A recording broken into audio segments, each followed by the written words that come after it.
Welcome to the Good Reading Podcast, proudly sponsored by Book People Gift Cards. A Book People gift card is the perfect gift for readers of all ages.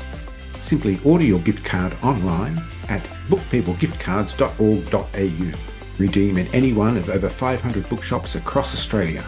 Visit bookpeoplegiftcards.org.au.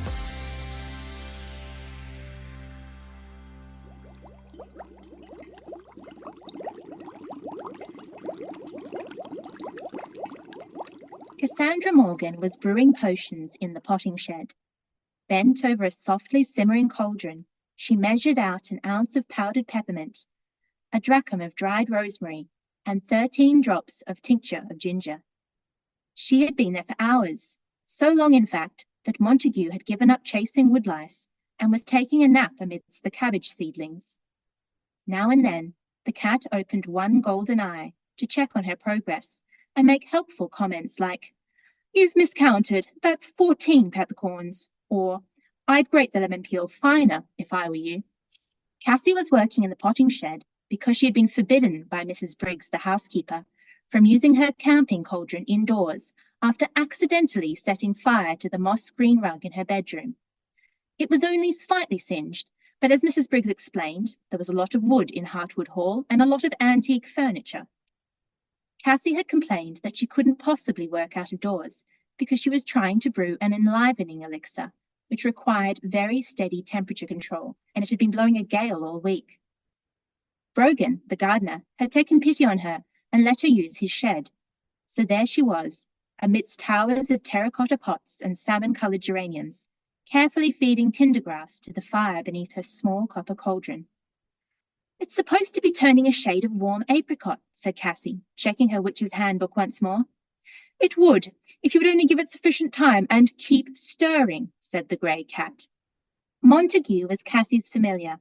He could do a little magic of his own, but mostly he was there to provide annoyingly practical advice at every opportunity. Skye McKenna is a children's fantasy writer living in Scotland. Skye's debut novel, Hedgewitch, was published in 2022, the first in a 5-book series. Today I'm talking to Skye McKenna about the second book in that series, Woodwitch. Skye McKenna, welcome to the Good Reading Podcast. Hi Greg, lovely to be here. Thank you so much for having me.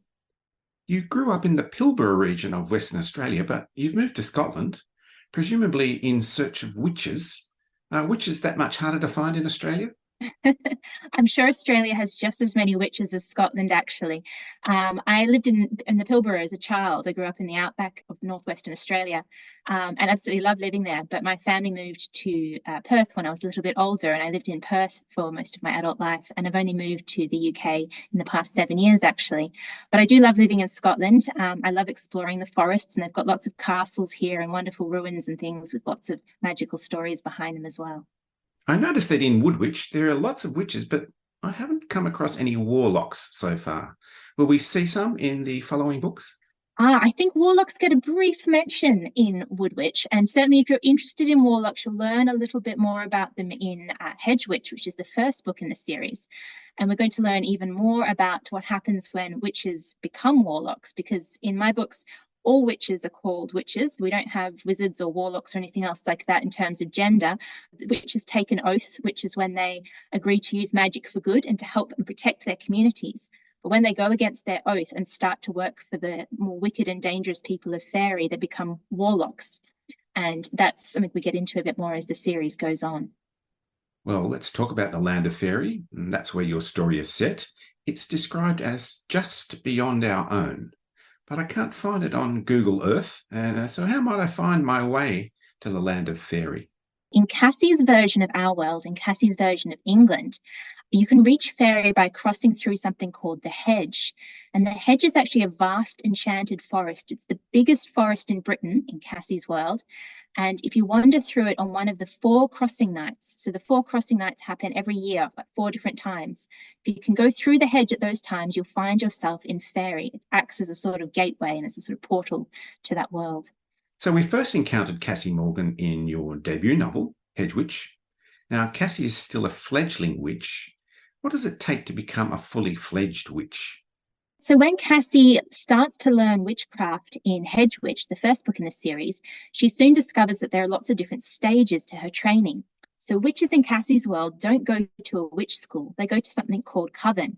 And in Cassie's case, this is every Friday after school. It's a bit like an after school activity, a bit like guides or scouts or brownies, actually, which a lot of people will be familiar with in Australia. So Cassie goes to this and she starts to work her way through the different levels of magical training. And the first thing she has to do is pass something called the fledgling test. If she passes this test, she gets to become a fledgling witch, which is the first stage. And that's what happens in book 1. And in the second book, she realizes that to go for the next stage, she needs a certain number of skill badges. And she decides to get her coven mates, her friends, to help her earn something called the Woodwitch badge. So that becomes a central part of the story for the next one. So anyone who's been familiar with guides or scouts will be aware of the sort of skill badges and things you earn. And in Cassie's world, you can earn these badges for things like making potions or flying your broom or casting certain types of spells. And the Woodwitch badge is particularly used for witches having a good understanding of the natural world and of woods and forests. So she has to learn all about different magical trees and certain potions and things that you might need. And one of the things she has to do is spend the night in the forest, which is a very dangerous thing when you live near the forest of the Hedge. We heard from Montague the cat in our reading. Apparently he gives good advice, practical advice, but is he just annoying or truly giving practical and useful advice? I think Montague is a very good friend to Cassie, and he often warns her because she's quite sort of stubborn and quite determined to sort of rush into things. And Montague gives her sort of caution and sometimes makes her stop and think about what she's going to do next. So he's sort of like a helpful guide and mentor at some points. But at other points, he can be a little bit too cautious and a little bit of a stick in the mud. And sometimes Cassie has to override what he says and go for what she feels in her gut and be brave and go ahead and do what she wants to do. So that's a character we met in Hedgewitch. But we're also introduced to two of Cassie's friends, Rue and Tabitha. And together they faced quite a few challenges, goblin kidnappers and a dangerous shape-shifting fairy creature. But in Woodwitch, the three friends must solve the mystery of a lost treasure. What is that treasure and why do they need it so badly? Oh, I can't tell you too much about that yet, Greg, without spoiling the story for readers. However, I will say that the friends, Cassie, Rue, and Tabitha, have to work much more closely together in book 2, in Woodwitch. In Hedgewitch, they're really still kind of becoming friends and getting to know each other. And initially, readers will remember that Rue and Tabitha don't necessarily get along and they have to sort of learn to work together. Whereas in Woodwitch, they're a much stronger team and they're able to sort of face things like this unknown threat and these mysteries and figure them out by working together. And that teamwork is a really, really important part of the story for them. Together, they've got to venture into the forest of Hedge. I wonder, what will they find there? What's so dangerous and so spooky about the forest of Hedge? Yes, so the Hedge is what locals call this enormous forest. And what's really interesting about it is not only does it act as a border between our world and the world of faery, but a lot of creatures that have come out of the world of faery have taken up residence in there over the years. And some of those are very dangerous, and some of them can just be a bit tricksy, but possibly helpful if you keep on their good side. And one of the things about becoming a witch in Cassie's world is learning all about the fairy folk and knowing which ones are really dangerous and which ones you just need to handle carefully. So there's all sorts of different things that Cassie encounters in there. She encounters goblins and wisps, but also some scarier creatures, particularly in Woodwitch when she goes deeper into the Hedge and ventures into some new areas. And there she meets possibly her first helpful fairy, as well as some very, very dangerous and scary fairies as well. I think that's where she meets or encounters, perhaps is a better word, the Erl King. Now, I know the Erl King as a figure from German folklore. What's he doing in the land of fairy?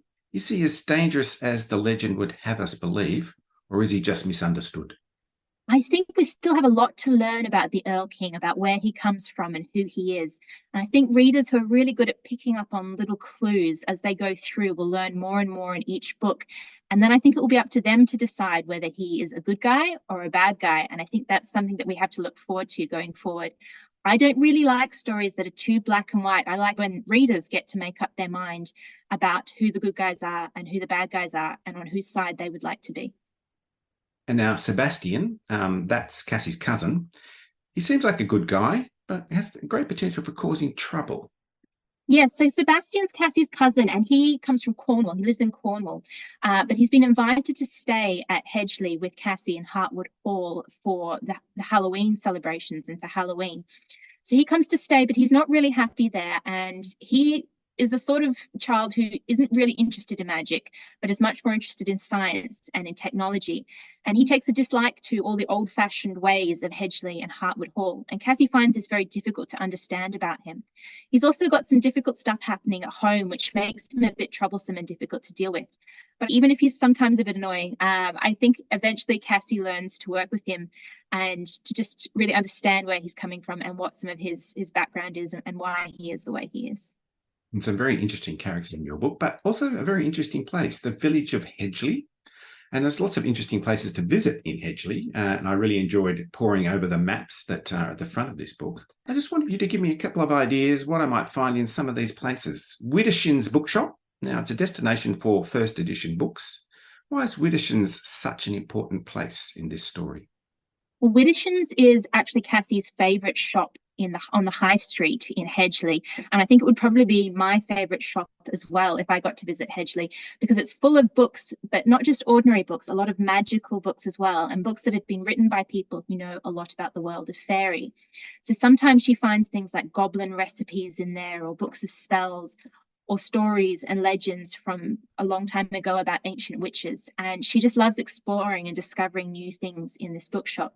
But what's very special about it is that it is actually the only shop in Hedgeley that's run by a fairy. Widdershins is actually something called a hob. And hobs look a lot like goblins, but unlike goblins, they tend to be much easier to deal with and much friendlier. And he's actually a very particular sort of bookseller, so he's quite fussy sometimes about his books, but other than that, he's generally helpful to Cassie and actually gives her her first copy of the Witch's Handbook. Another place I'm interested in visiting is Marchpane's. It's a bakery and sweet shop. What delicacies might I find there?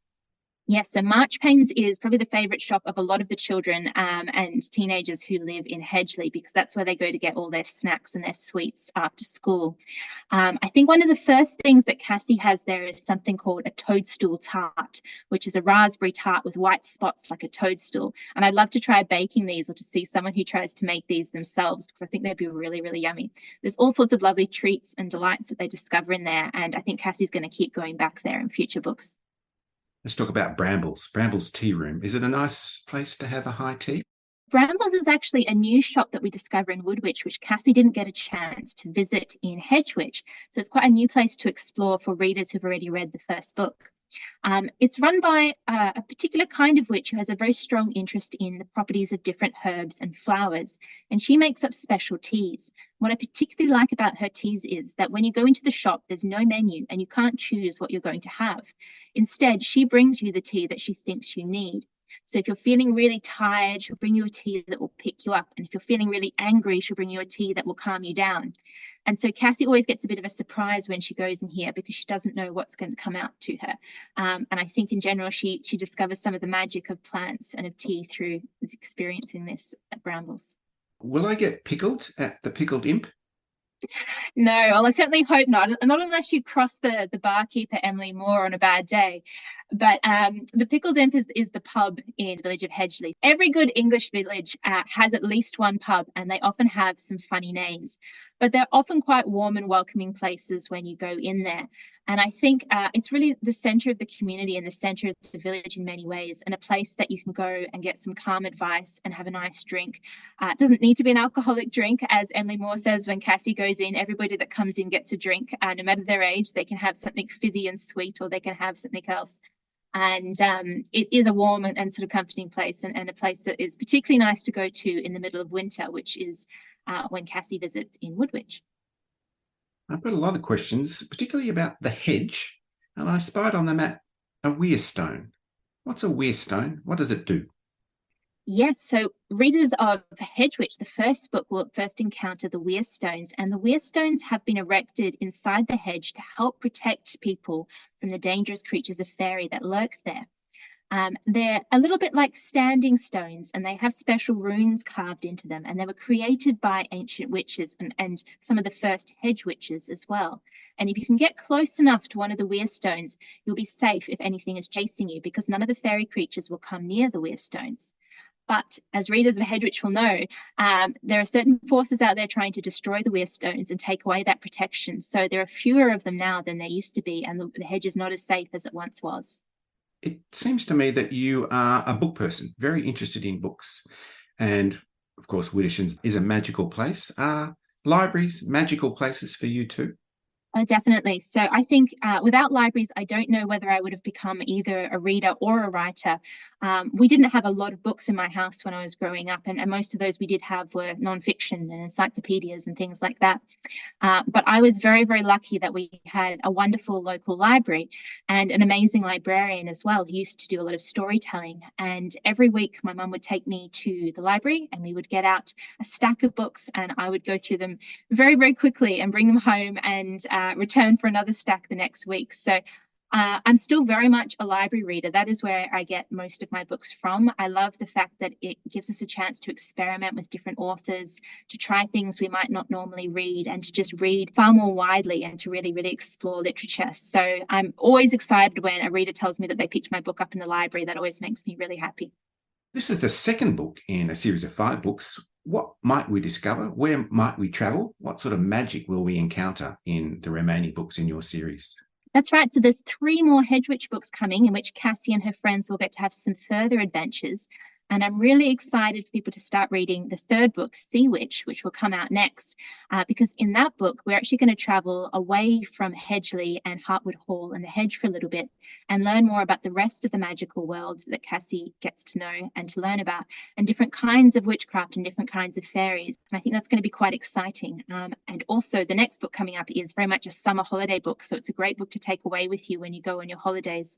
And after that, things are going to get a little bit more darker and a little bit more dangerous for Cassie as she starts to grow a little older and learns more about what's really going on the other side of the hedge in fairy. So she's going to have to make a lot of difficult decisions and learn some things about her past and her family's past, some secrets which might upset her or make things a little bit more difficult. But that's all part of growing up. And I think that we're looking forward to a very exciting end to the series where Cassie and her friends get to really try out all these new skills and talents that they've been learning.